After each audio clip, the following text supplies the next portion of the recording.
आज हम आपको हिंदुस्तान के ब्राह्मण साम्राज्य का बांग्लादेश के साथ किए जाने वाले ऐसे धोखे के बारे में बताएंगे जिसके बारे में बहुत कम लोग जानते हैं। बांग्लादेश से सटे इस इलाके में दुश्मन कदम कदम पर मौजूद हैं। अस्सलाम वालेकुम, मैं हूँ मारिया जदून और आप देख रहे हैं व्हाइट न्यूज़। हर खबर पे होगी आपकी पकड़। लाइक करें, फॉलो करें, सब्सक्राइब करें व्हाइट न्यूज़। नाजरीन, बरसगीर की तकसीम से लेकर 1971 तक बांग्लादेश के बहुत से इलाके ऐसे थे जो हिंदुस्तान में थे और हिंदुस्तान के कुछ इलाके ऐसे थे जो बांग्लादेश की हुदूद में आते थे। The original border between India and former East Pakistan was only drawn on paper, never on land. As a result, there are over 51 Bangladeshi enclaves on Indian land. Hindustan के ब्राह्मण साम्राज्य ने बंगालियों को धोखा देते हुए कहा कि आप हमारी जमीन जो बांग्लादेश के अंदर है वो हमें दे दें और जवाबन हम आपको आपके इलाके जो हिंदुस्तानी हुदूद में आते हैं वो सौंप देंगे।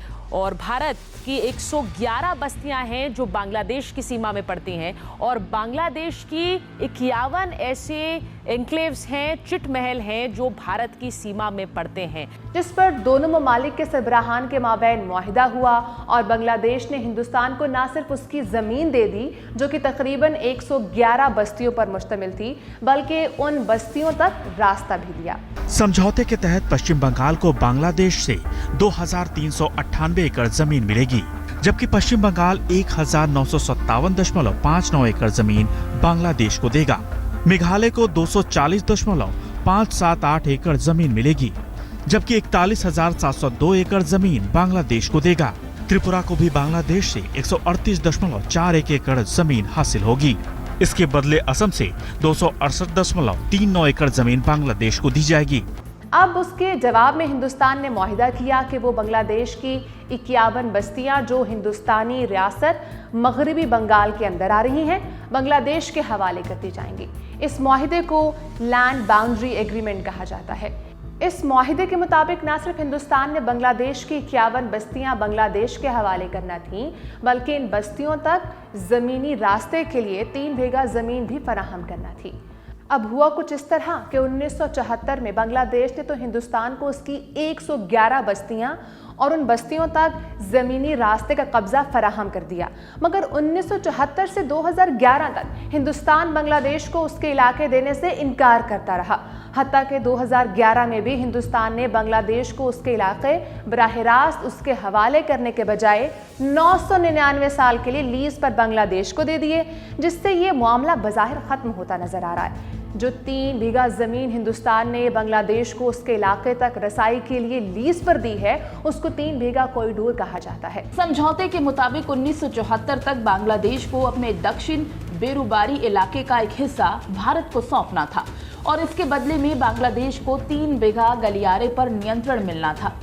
अगर आप गूगल पर 3 बीघा कॉरिडोर लिखकर सर्च करें तो इस मामले की तमाम तर तफसीलात आपके सामने आ जाएंगी।